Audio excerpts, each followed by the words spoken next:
देखो सुमन, मुझे कोई चेकअप नहीं करवाना है। तुमको जो ठीक लगे तुम करो, अजीत ने चिढ़ते हुए कहा। लेकिन आप जानते हैं मेरी रिपोर्ट्स बिल्कुल सही हैं। बरसों से मैं बांझ होने का ताना सुन रही हूँ। 7 साल हो रहे हैं हमारी शादी को।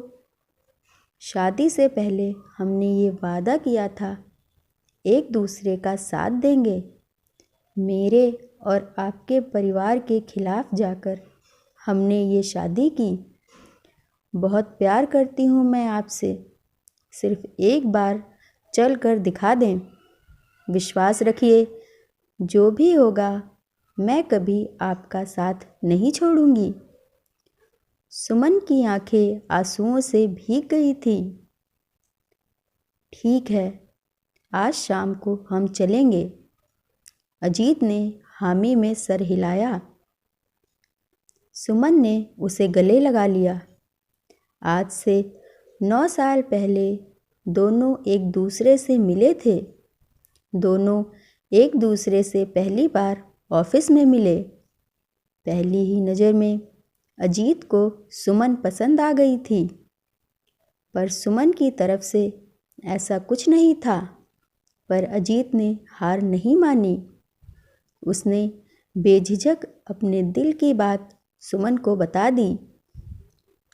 सबसे बड़ी बाधा ये थी कि सुमन और अजीत अंतर्जातीय थे। सुमन के परिवार वाले बड़े रूढ़िवादी विचारधारा वाले थे। सुमन को पता था वो नहीं मानेंगे। सुमन ने अजीत को ना में जवाब दे दिया। उस दिन के बाद अजीत ऑफिस ही नहीं आया। सुमन को बड़ी चिंता हुई। उसके दोस्तों से उसे पता चला कि उसने अपना हाल दीवानों जैसा बना लिया है। ना कुछ खा रहा, न पी रहा है। घर वाले भी परेशान हैं। सुमन किसी तरह अजीत से मिली तो उसकी हालत देखकर स्तब्ध रह गई थी। उसे यकीन नहीं हो रहा था कि कोई उसे दीवानों की तरह प्यार कर सकता है। सुमन का दिल भी आखिर पिघल ही गया। लगभग साल भर तक उन दोनों ने परिवार वालों को मनाने की कोशिश की, पर आखिर में हार कर दोनों ने कोर्ट मैरिज कर ली। देखो सुमन, शादी से पहले तुम काम करती थी वो ठीक था, पर हमारे घर की बहुएं काम नहीं करती। जो तुमने अपने पीहर में सीखा वो ठीक है, पर आज के बाद तुम्हें इसी घर के रीति रिवाजों से चलना पड़ेगा। सास ने सुमन को घर में आते ही अपना निर्णय सुना दिया। थोड़े ही दिनों में पढ़ी लिखी सुमन के सारे पर कतर दिए गए। हर काम को लेकर उस पर बंधन था, पर अजीत का प्यार था, उसके आगे तो ये सब कुछ नहीं था। अजीत की बाहों में आते ही उसकी सारी मुसीबत, सारे दर्द कम हो जाते। समय अपनी तेजी से चलता रहा।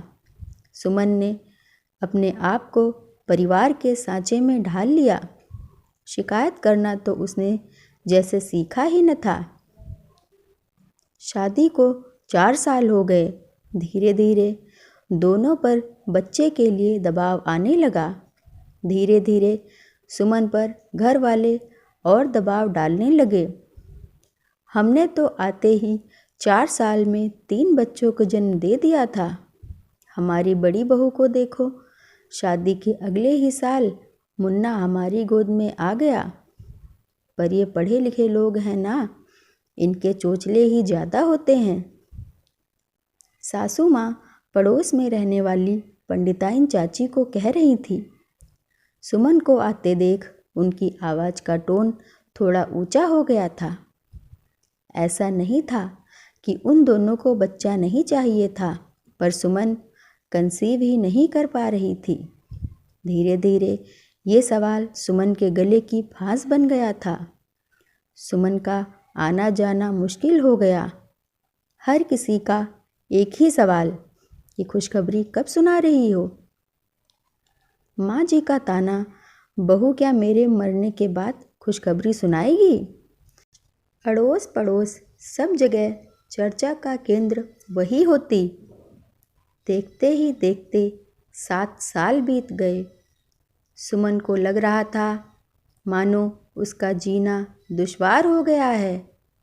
अजीत जो पहले उसे दिलासा देता था, न जाने क्यों वो ही अब उससे उखड़ा उखड़ा रहने लग गया था। लता उसकी सबसे खास सहेली थी, जिससे वो किसी तरह अपने सारे सुख दुख बांट लेती थी।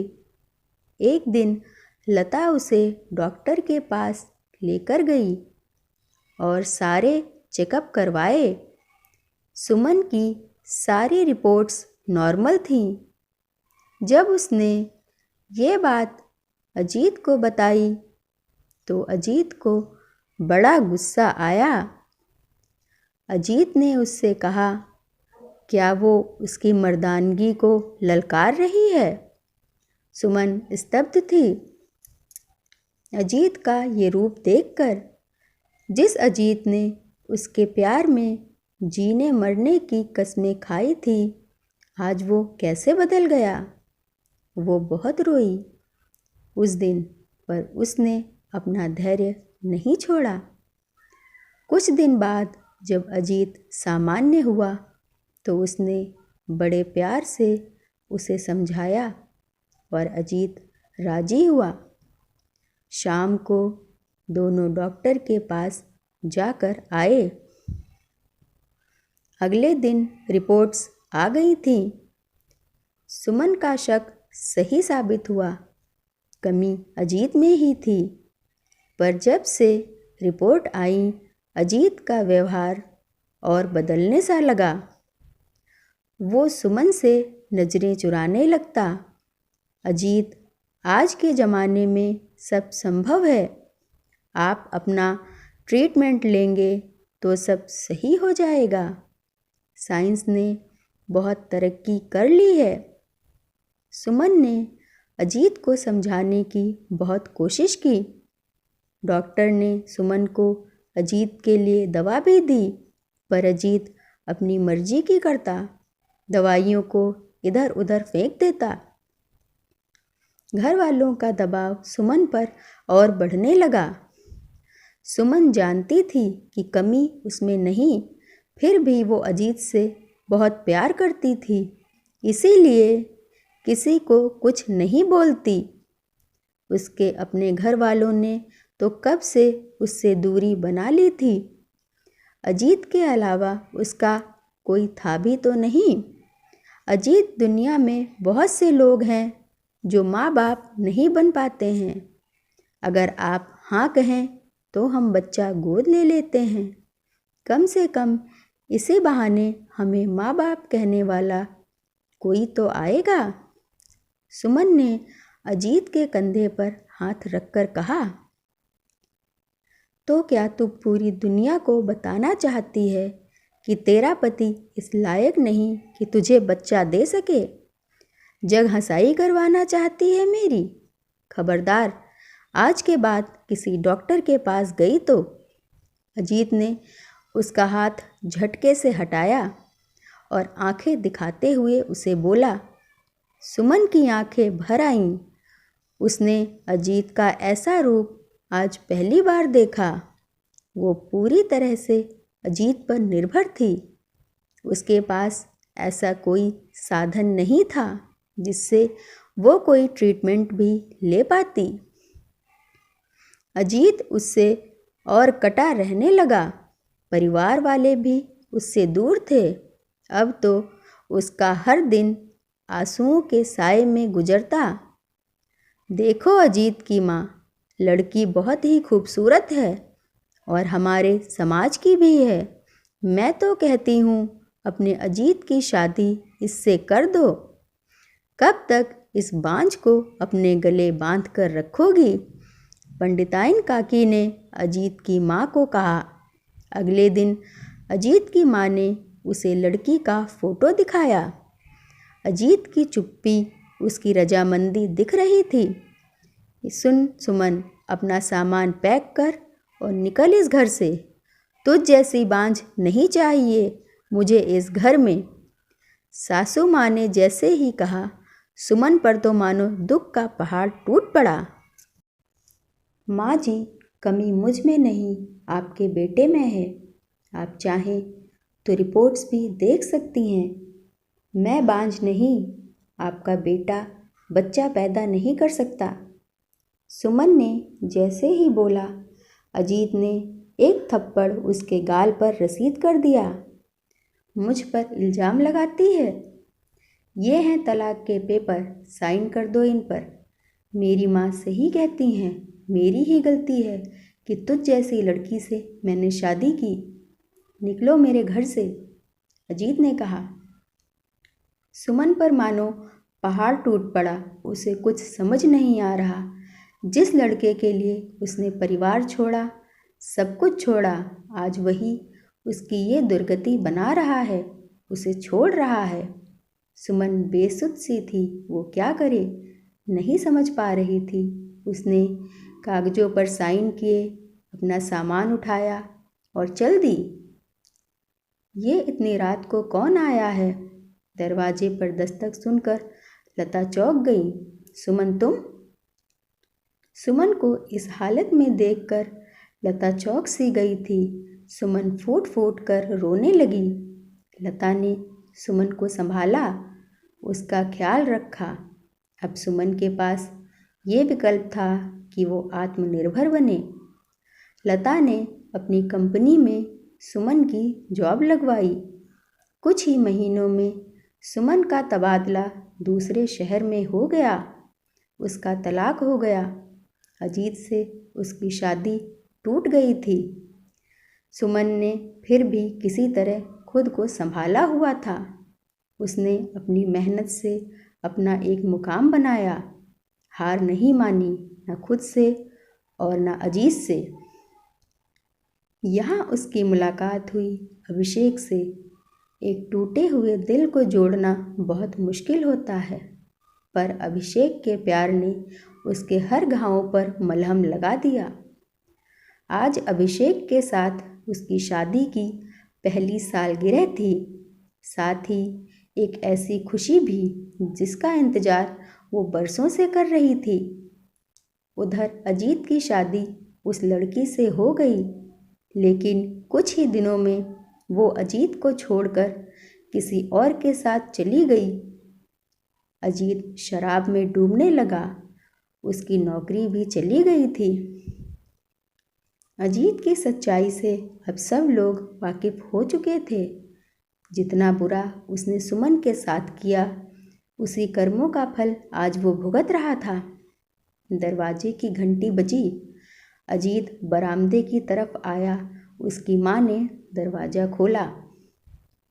सामने सुमन खड़ी थी। माँ जी, याद है आपने कहा था कि मेरे जीते जी मुझे खुशखबरी सुना देना। ये मेरी गोद भराई की रस्म का कार्ड है। आप ज़रूर आइएगा मुझे आशीर्वाद देने। सुमन ने उनकी आंखों में आंखें डालकर कहा। अजीत को लग रहा था कि काश वो इसी ज़मीन में गड़ जाए। उसकी हिम्मत नहीं थी कि वो सुमन से नज़र भी मिला सके। सुमन पलटी। उसके पेट में एक सुगबुगाहट हुई। उसने अपने पेट पर हाथ रखा, अपने आंसू पोंछे और चल दी। अभिषेक के साथ इस नए सफ़र की नई शुरुआत पर। दोस्तों, हमारे समाज की विडंबना है कि उंगली सिर्फ औरत पर उठती है। जिस औरत को बच्चा नहीं होता उसे ही बांझ का ताना दिया जाता है, पर मर्द को कुछ नहीं बोला जाता। औरतें बर्दाश्त करती हैं क्योंकि वो खुद को कमज़ोर समझती हैं।